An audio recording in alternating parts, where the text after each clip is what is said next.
Hi everyone, welcome to another video.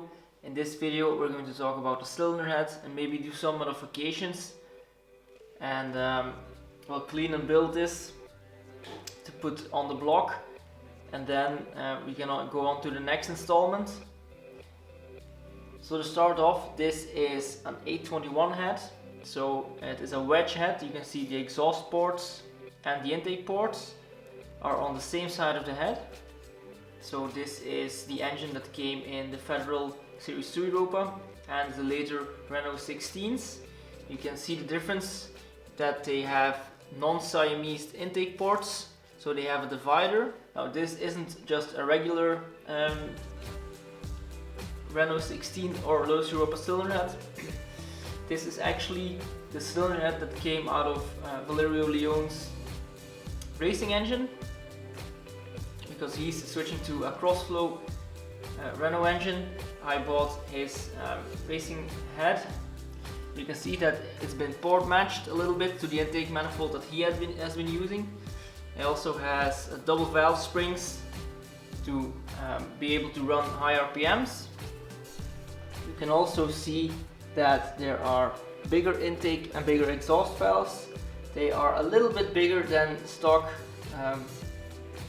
Lotus valves. I think these are 37.5, maybe 38 and 35 exhausts. So they're about the same as the original Lotus valves, maybe a little bit bigger. I'm going to take them out to measure them. You can see that it has been used, so I have to clean it, of course. But I think that the head surface has already been milled a little bit, so I think it will be flat, but we're going to check it, of course. So I'm trying to show you that this engine has been ported and flowed.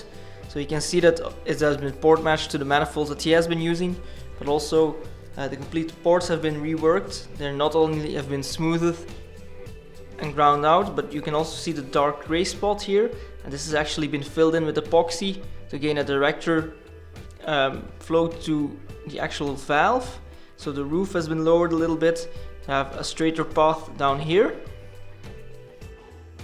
So I have a spare set of valves and I measured them, and I know that they have the complete same length as the originals.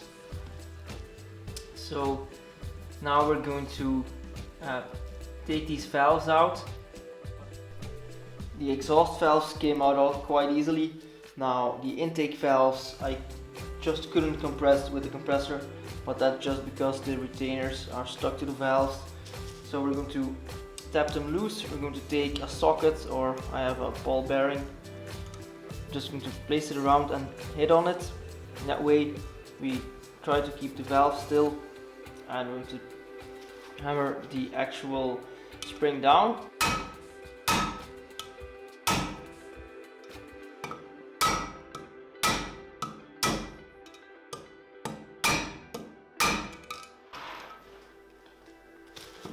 I'll see if that did the trick.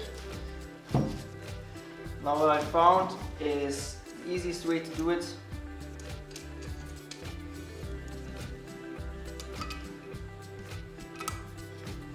is to compress it on a position that I can easily compress it. You can see, and now I've been able to compress the spring quite easily.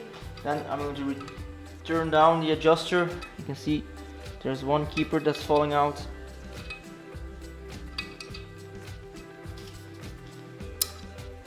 That's the other one.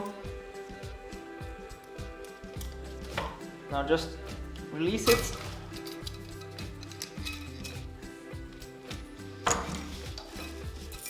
And everything except for the little shim.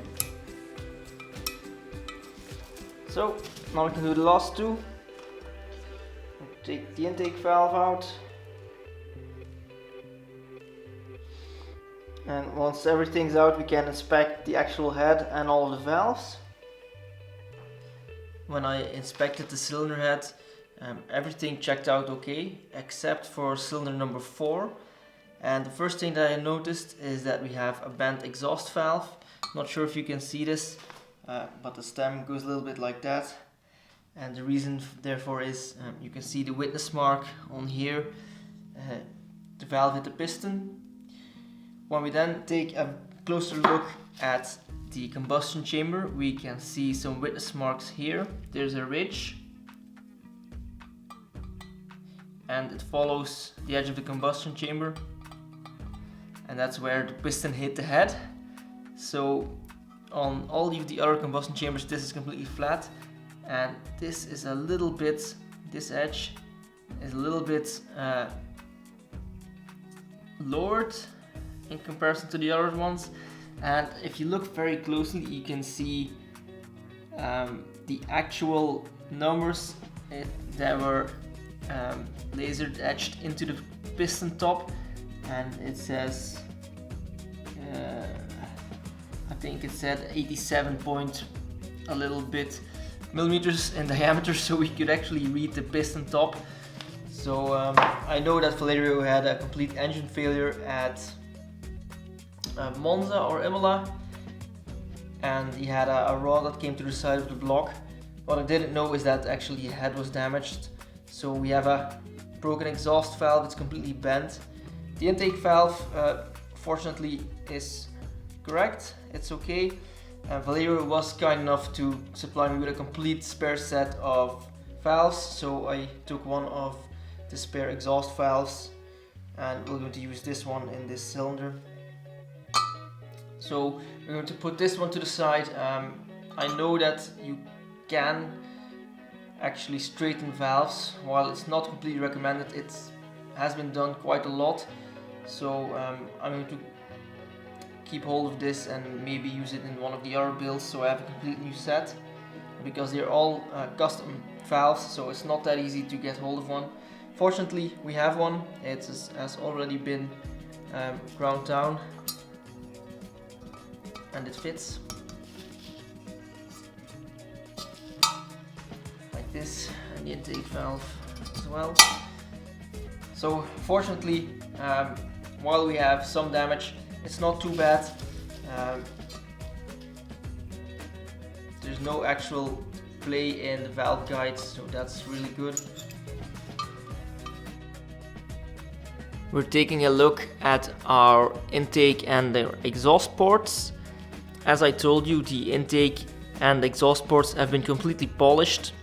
Now I've mounted the gasket on here, and the way I made sure that it's in the correct position is I've used a stud and a nut that I can screw in like this, and then the gasket's nice and seated. The blue that you can see here is because I colored the flange surface with a permanent marker before I put the gasket on. And we're going to change the port shapes a little bit, and we're not going to do anything about the exhaust ports. We can see that they're a little bit smaller than the actual gasket, but that's okay, because if there's a little bit of a step to the actual exhaust, because the exhaust ports on the exhaust are a little bit bigger, and we have a small step that goes from small to big, and this will aid some anti-reversion so that the exhaust gases won't go back into the exhaust ports. On the intake, I've been debating this for a little bit, but I've decided that I'm going to change the exhaust port shape a little bit. At the moment the shapes are really wide and not too tall. It's a little bit narrower than the actual gasket in here, and that's because the intake manifold that Valerio was using was a cast aluminium manifold for two Weber DCNF carburetors, so these were matched to the intake manifold. However, you know that I'm using a different intake manifold, and this is exactly the shape of the gasket. This is a flange of the manifold that I'm using. This will fit like this, and it's difficult to show you, but this has the exact same shape as the gasket, and therefore if I would leave it like this, there would be a step from the intake manifold to the intake port in the head, and this will disturb the flow quite a bit. Now, enlarging the intake port has a downside. This might make it that so that the air velocity decreases a little bit. However, we still have a tapered runner. It's tapered from the trumpets on the throttle bodies all the way to the intake manifold to this actual flange surface, and then it's tapered all the way to the valve. So if I'm going to change this, we're not going to change anything on the taper, so hopefully it will just keep flowing. The intake port has been polished a little bit past the surface here, and as well on the divider in the center, so that's a bit of a shame. On this side there's a big lip, because you can see that the port on this side is round and it's angled here, but I'm going to just cut a bit of the gasket away so that's nice and flush. Now I'm going to match the intake port shapes, and I'm going to mark this using this scribe. So what I have to do is I'm going to scribe it on here.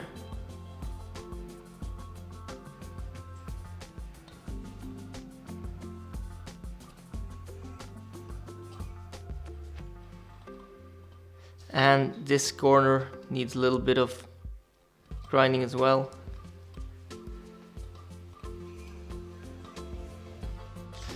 Okay, so what we're going to do is going to remove all of the studs, take the gasket off.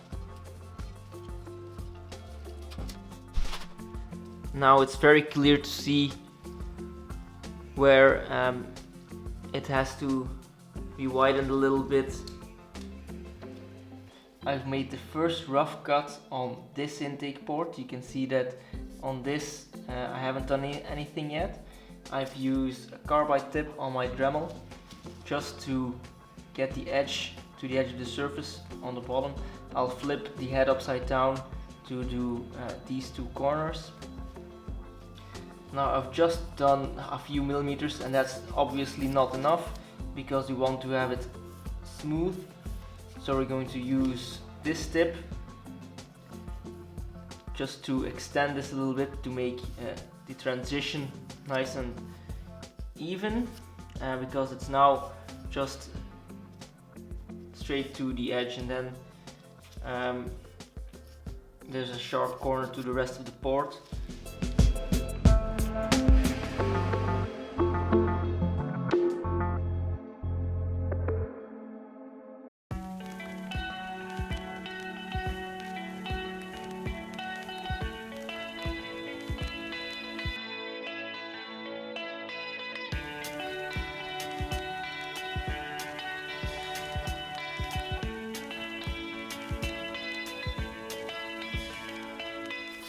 On low speed it's nice to polish. Now I have a smaller sanding drum to do the finishing.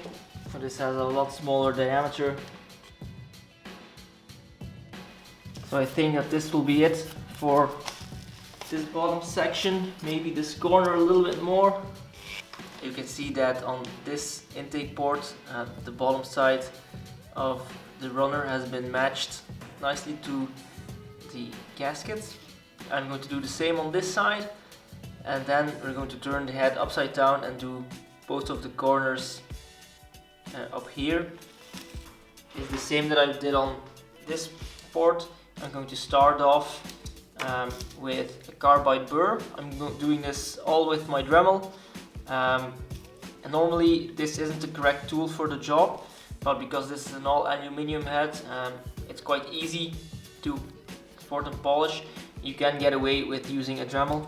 So because it's aluminium, you want to have a carbide burr. The bigger the flutes, the better, not to get the aluminium stuck in there.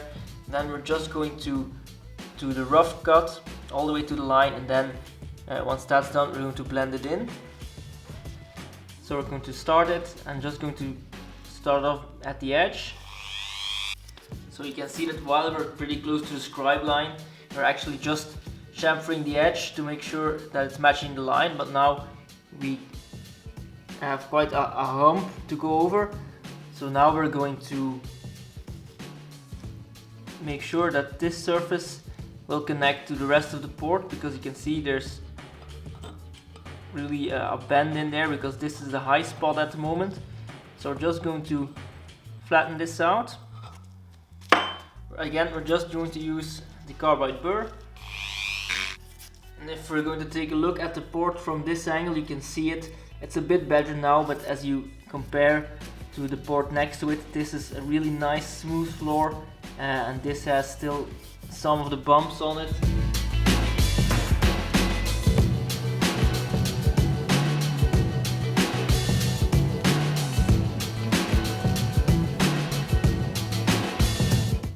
The rough shape is okay now, so we're going to switch to these sanding drums.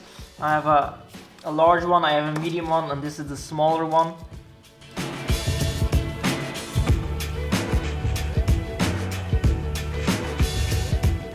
So now we have a nice smooth runner all the way to the edges of the flange, except for the two top corners, and we're going to turn the head upside down and do these now. All of the sides on the complete port have been matched to the gasket. This is a mock-up flange of the intake manifold, and if we place this in the correct position, you can see that it also matches with the flange. So there's a nice surface all the way from the throttle bodies to the runners, which you can't see now, and it's always tapering towards here, and from here it's tapering more and more and more all the way to the actual valve, and then this will keep the flow quite high. I've shown you that this cylinder head has been ported and polished by Valerio in Italy for use on his racing engine. Now there are a couple of things that we can improve upon for our engine, and one of the things is the actual combustion chamber.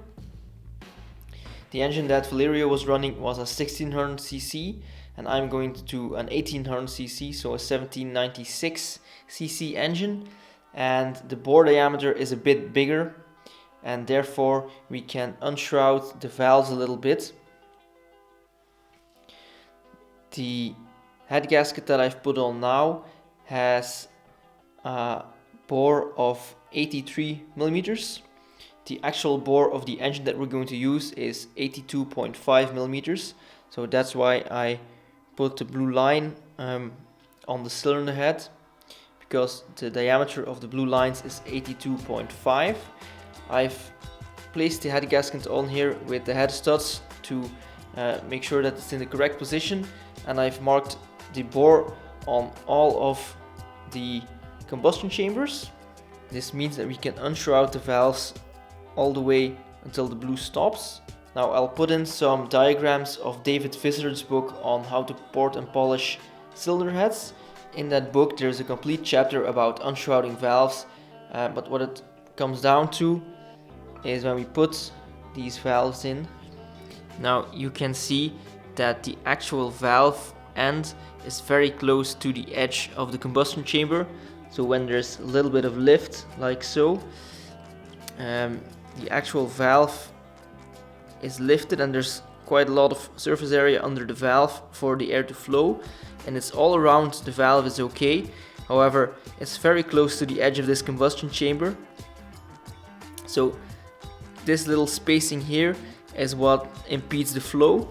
On the exhaust valve it's just the same problem, so there's a very small opening between the valve and the edge of the combustion chamber, and that's what's limiting flow into the inlet and exhaust ports.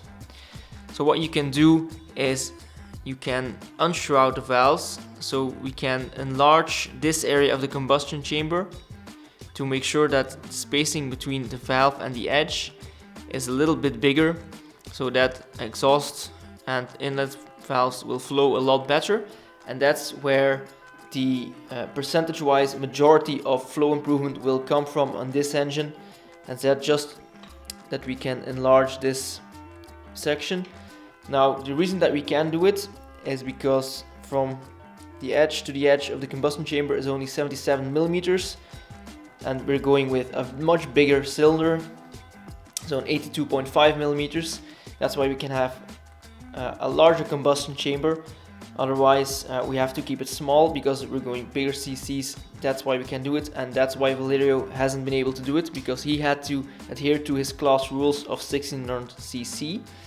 Now in the book of David Vizard, we find some figures, and those figures say that at 0.25 of the valve diameter lift, there has to be a curtain area of 0.2 of the diameter of the valve to make sure that it has complete flow.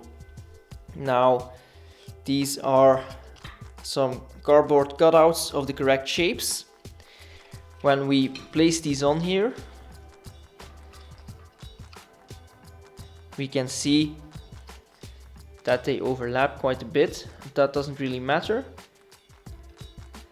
Well, you can see that if we place it centrally on the valve, that we can't really unshroud completely, because we would be through the fire ring of the head gasket, and then we'll have cylinder head leakage problems. We won't hold compression, so we can unshroud the valves until the blue line, and I'll completely mark this out in a minute, and then I'll show you. So we're probably just going to go around here and connect this line all the way to the edge, and then connect back here, and on this side exactly the same, just to unshroud around the valves.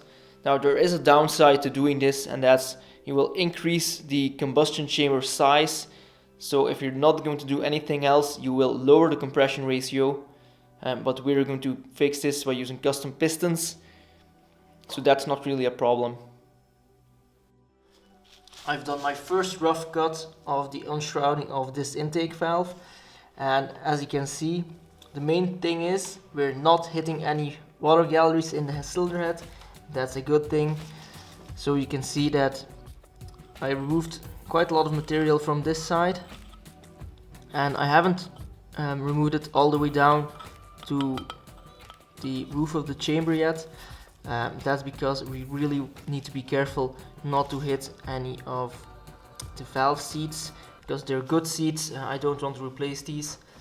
I've grinded straight down using my carbide tip on my Dremel, and I've created a lip around here, and it's about 2 or 3 millimeters, and you can see that's quite a lot that I can unshroud. So that was all space that could not have been used for any flow. The second step is that I'm going to use a round burr or an oval burr with a round head, one of these, to grind this lip down all the way to the roof of the combustion chamber, and I have to be very careful not to hit the valve seat. So I did the second step, and to make this I used 3 different burrs. Firstly this one to get the little ridge away. Then I used the round one to blend in the corner. And then I used a combination of these two just to get the outer edge nice and blended in while going as far down as I can to make it all smooth. So you can see that I really gained at least 2 or 3 millimeters all the way around this valve. So you can see that now there's a lot of room on this side of the valve.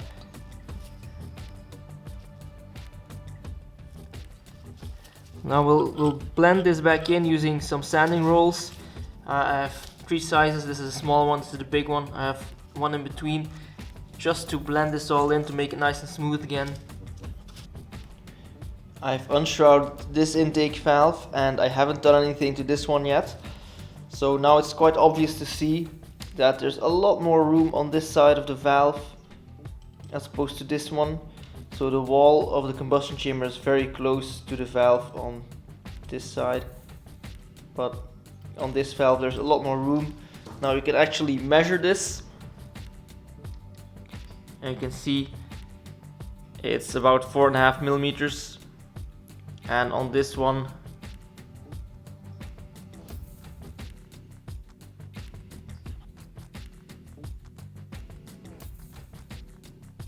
I think it's about 2.5 millimeters. So it's 2 millimeters more on the unshrouded valve. And while 2 millimeters isn't a lot, but percentage wise it's a 50% gain from this valve to this one. So there's a lot more flow all around this side of the valve. So this will make sure that we have a good increase in power. I've placed the head gasket back on here, and now you can see that on this combustion chamber I've done all the work that I want to do. So both the intake and the exhaust valves have been unshrouded. When we center the head gasket, you can see that we're still a bit away from the actual firing, and I've measured the widest point of the combustion chamber, and that's about 82 millimeters. So we have a 0.5 millimeter to spare, because the bore of our engine is 82.5 millimeters. I've also polished the combustion chamber a little bit. You can see that it's nice and shiny. So we'll measure the unshrouding that we did. We know it's about 2 millimeters more on the intake valve. So 4.5 as we measured before, and on the intake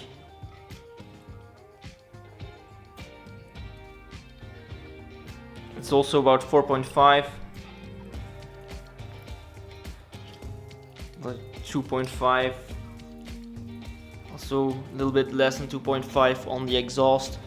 So we have a gain of 2.1, 2.2 millimeters on both the intake and the exhaust valves. So that will help the intake and exhaust gases flow a lot better, because we have a lot more room around the intake and the exhaust valves. I've already unshrouded these two complete combustion chambers. Now I have to do these two. I'll try to film an entire process of how I go about doing this. I'm not using any protection for the valve seat. I'm just being really careful and trusting my steady hands. I start off by using a straight cutter, and I go around the edges like this, and I avoid the lower part just to avoid the valve seats. You can see that the blue lines is where I marked the combustion chamber. I want to stay a little bit clear of the outer edge, and I've already scribed the lines on there where I want to blend in and out.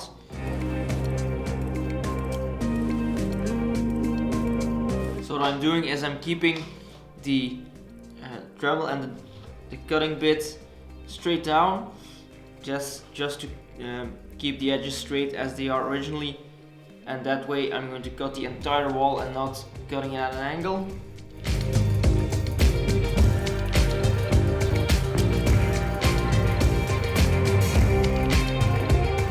As you can see, I've done the rough cut.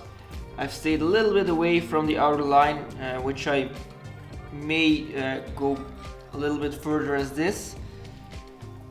I've just done the top of the combustion chamber. You can see that there's a big step close to the bottom of the chamber, and that's because I just stayed away from the actual valve seat and the dangerous parts for now.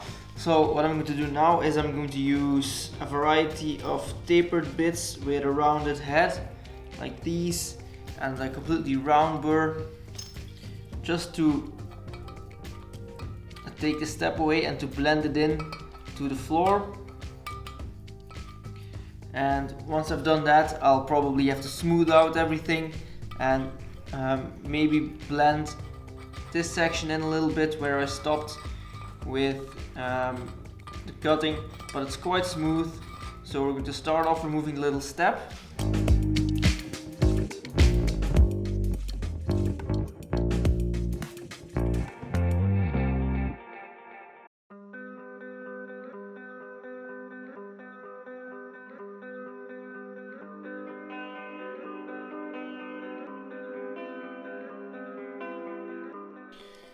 I've blended in the bottom and I've gone a little bit closer to the scribe line from the cylinder diameter. Now I'm going to finish this using some sandpaper rolls. I have a small one, a medium and a large one. This is to blend in everything a little bit.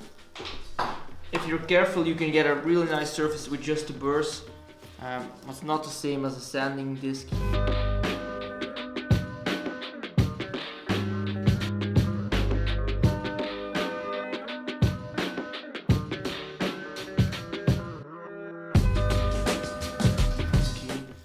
Now, of course, because we have been cutting, we have a little ridge here on the end.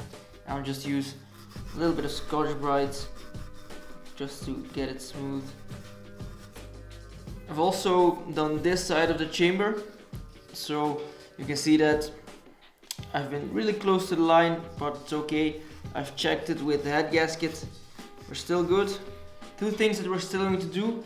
Firstly, I'm going to smooth out the inner edges with a little stainless wire brush. It doesn't do much, but it really helps just to blend them a little bit in.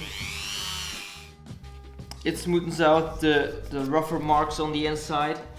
Now the last thing is I've made this little Scotch-Brite attachment. You can also buy these, but I didn't have any.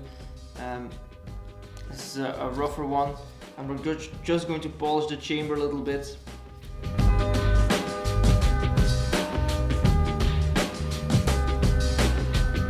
This is done as well. Only the last one to do. We're getting there. It takes me about an hour to do a complete combustion chamber. So it is quite time consuming, but it really will pay off in the end. What I'm going to do next is we're going to lap all of the valves with all the valve guides so that they seal up correctly. So we'll start off with cylinder 1 and work our way to the end. What I'm doing now is I'm lapping all of the valves, and I've already done on the first cylinder and the first valve on the second combustion chamber. Now we're going to do this one. So what I've done is I've cleaned it really well, removing all of the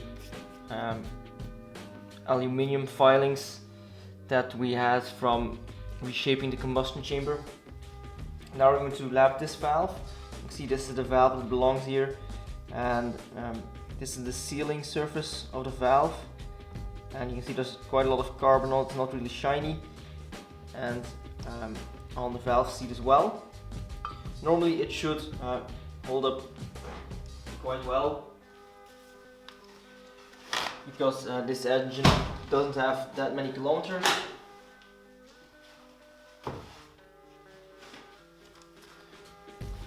Well, we're going to lap them anyway, just to make sure that they're perfect.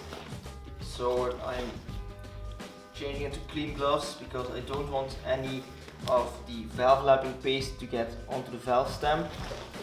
So I have very clean valve stems. I have a little bit of engine oil. We'll lubricate the valve stem a little bit.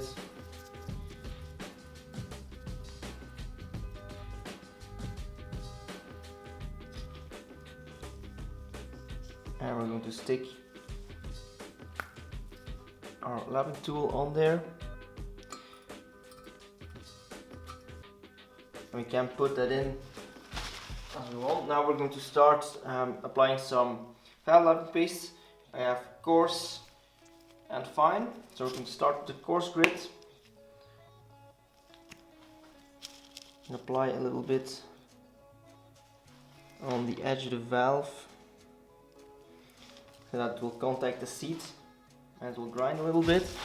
Now, because these valves aren't too bad, we don't need much cutting with the coarse paste. Okay, now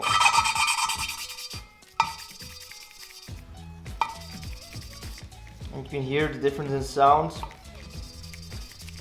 At first we hear the grinding sound, and then it winds up quite quickly.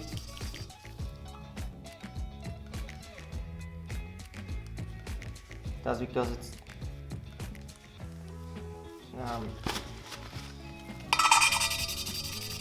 cutting quite well, and the valve surfaces aren't too bad.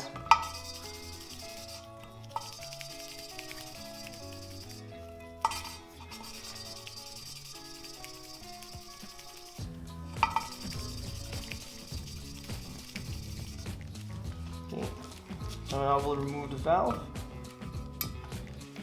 and to clean off the excess.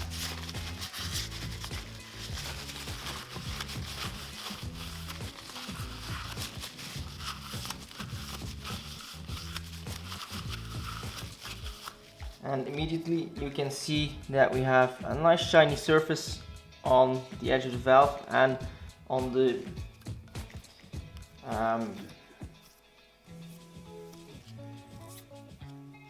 valve seat as well. So now we're going to apply the fine paste and we're going to repeat the same process.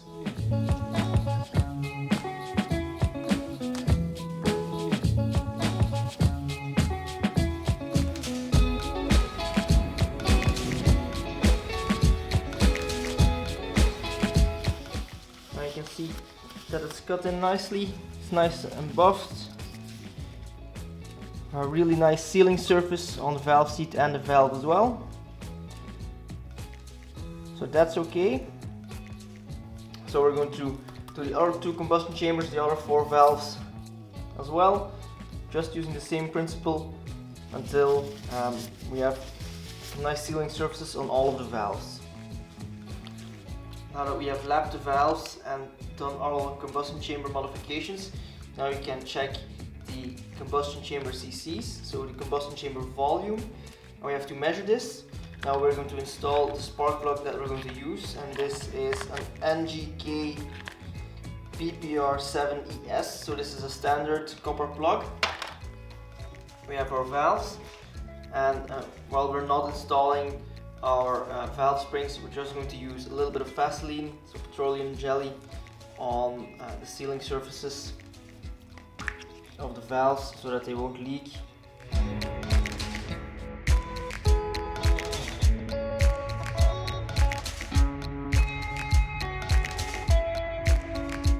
We're also going to do a little bit of petroleum jelly all around the edges of the combustion chamber.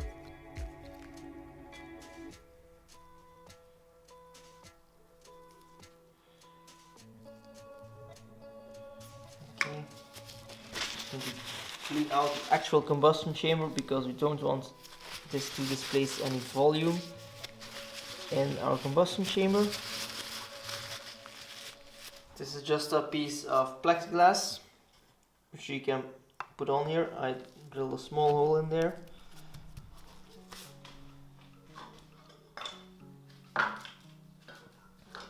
Now we have to put in some fluid in here to measure. We're going to use some antifreeze coolant. This is because it has a nice pink color and it's easy to see instead of water. You can also use something like petroleum or avgas or fuel because it's a bit thinner than water. And we're going to use a precision syringe to measure the millimeters.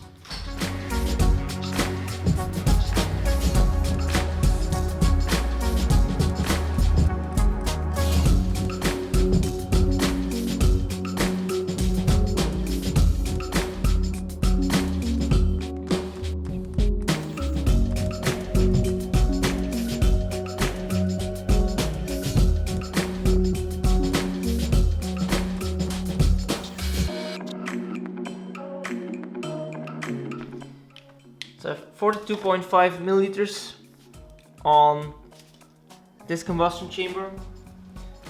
So now we have to drain this one and repeat the process on the other three, and hopefully we'll be able to have a nice average, because we want all the combustion chambers to have the same volume.